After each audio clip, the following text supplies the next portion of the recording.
ये सिम वाला रिसीवर है न्यू, जो अभी मैंने अपडेट दी थी 2-3 दिन पहले, वो सिम मॉडल है। मगर इसमें जो सन कोडा वगैरह शेयरिंग वगैरह का ऑप्शन नहीं आ रहा था। वो कोड दूसरों में लगते हैं 1506 या 2728 लगता है, या दूसरा और लगता है, मगर इस मॉडल में थोड़ा चेंज है। इस मॉडल में दूसरा लगता है, मैं आपको बताता हूँ। ये देखिए मेन्यू में गए,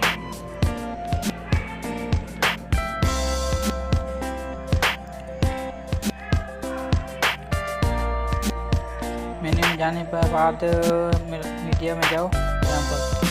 यहाँ पर कोड लगता है 3849 3849, ये कोड इसमें लगता है। इसमें कोड लगने के बाद ये शेयरिंग खोल जाती है। ठीक है, शुक्रिया। चैनल को सब्सक्राइब करें, लाइक करें, शेयर करें और ऐसी वीडियो देखने के लिए।